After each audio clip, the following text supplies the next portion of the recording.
Hi, Congressman. Hi, Tom. I listen to your show a lot, and I'm a truck driver in Houston, and I'm kind of want to talk about how come the Congress, Democrat Congress, always talk. Emmanuel, we just lost you. Can you hear me? No, you vanished for a minute. Can you real quickly summarize your question in case your phone drops again, please? Yeah, what I'm saying is that how come Democrats always hammer about DACA, and not legal immigrants in all general? Like, so a lot of people have been in this country for 14, 15 years. They are working, they are paying their asses. Some make a lot of money, and they don't have their green card. They cannot go to where they come from. They cannot travel out of this country. If they travel, they're going to arrest them at the airport. They're going to detain them for months. How come they did not talk about that? How come they talk about DACA issue alone every time?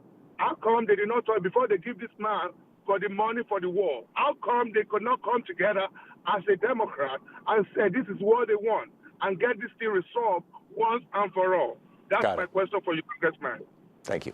Sure, Emmanuel, we could do that if we were in the majority. The problem is the party in the majority doesn't see immigration the way you and I do. So I think what we've been dealing with right now is DACA was probably the least of the problems that were out there. The president broke it.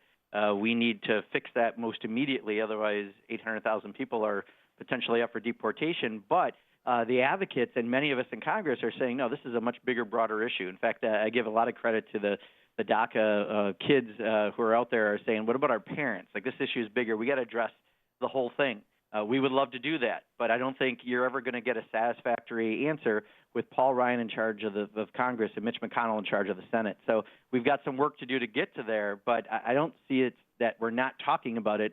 It's just DACA, because it got immediately broken and needs to be immediately fixed because there's a deadline of early March put out by the president. I think that's why it's getting all the attention. Yeah, apropos of this, I don't know if you saw it this morning, but Donald Trump tweeted out a picture of the SpaceX launch, and congratulated Elon Musk on, a great job. And Twitter just lit up because Elon Musk is an immigrant from a blank hole country from South Africa and an H-1B visa holder. I don't know if he's gotten U.S. citizenship yet or not. And his brother on video has said that they came here illegally. So, yeah. That's amazing. Don't look for consistency with this gang. No, absolutely. Charles in Opelika, Florida. You're on the air with Congressman Pocan. Hey, how you doing, Congressman? Hey, good, Charles. Thank you. Okay, great. Good afternoon, Tom. My question is basically, I don't know if you can do it personally or if the head of the Democratic Party can, but somebody has to send out a letter or something to Robert Mueller, and we want to make it where Democrats are also asking where our voting machines tampered with, because Donald Trump squeaked out a lot of easy victories, by barely not that much over Hillary Clinton in a lot of blue states, and that's also up in the air if he's being investigated for, I guess a conspiracy with the Russians. And that's my question.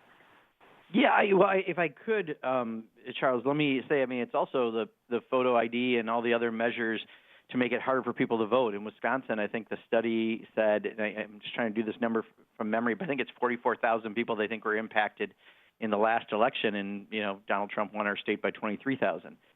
44,000 people weren't able to vote because of ID issues. That on top of the machine issues that we want to make sure there aren't any machine issues, because one of the things that did come out was that the Russians did try to hack into the companies that make the voting machines, and therefore, that's one of the reasons why we introduced a bill with Keith Ellison and Hank Johnson to try to address that. So you're right. I just think let's not forget the photo ID issues and other measures to try to make it harder for people to vote around the country that are being introduced that also are going to impact the next election. We just have 45 seconds till the break. Here's a possible name for legislation: Keep Russians Out of Our Voting Machines Act. Yeah. Right? Well, I guess see KR. Put yeah. The word. Oh yeah, you got to have a good acronym. Yeah, but I mean, in a way, it's like it was impossible to talk about this before the whole Russia phobia thing or Russia freakout thing or whatever you want to call it. you know, or, and I don't mean to diminish it or minimize it. Sure. But you know, a year ago, 2 years ago, 5 years ago, I mean, all the way back to 2002 when HAVA was passed, if, you know, whenever people like me said, hey, wait a minute, these voting machines are not secure, they can be hacked easily by Republicans or by partisans who, you know, everybody said, oh, no, you're just being hysterical, don't worry about it. But now that, you know, now that you could say, oh, well, it's the Russians, you know, it's kind of bipartisan, you know, even the Republicans you would think would freak out. Yeah, unfortunately, they're trying to ignore the whole issue, so we don't have them on board yet. But I do think more people are aware of what you and I have talked about for years now. Yeah, well, let's hope so. Congressman Mark Pocan is taking your calls for the hour Middays with Mark here on the Thom Hartmann Program. His website, pocan.house.gov. You can tweet him at Rep. Mark Pocan. And we will be, and he's the co-chair of the Congressional Progressive Caucus, representing the state of Wisconsin. We'll be right back with more of your calls for you.